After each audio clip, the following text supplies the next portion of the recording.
నేనేం చెప్పిండ్రు, మాది పేపర్లెస్ క్యాబినెట్ అని నేను ఏదో గొప్పగా చెప్పిండ్రు.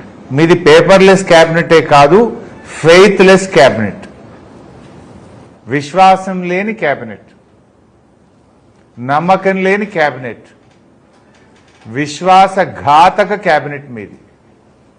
అంటే విశ్వాసఘాతకుడు అని ఎవరంటాం?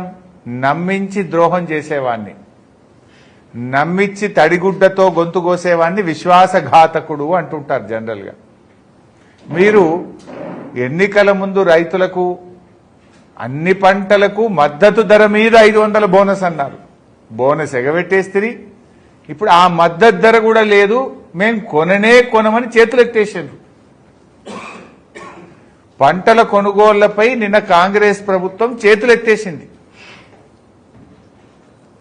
అంటే ఆనాడు ఎన్నికల ముందు మద్దతు ధరే కాదు, చివరి గింజ దాకా కొంటాం, 500 బోనస్ ఇస్తామని, ఇప్పుడు బోనస్ లేదు, పంటలు కొనము, మాకు సంబంధం లేదు అని ఇవాళ రైతుల పట్ల నమ్మక ద్రోహాన్ని ఇవాళ కాంగ్రెస్ ప్రకటించింది.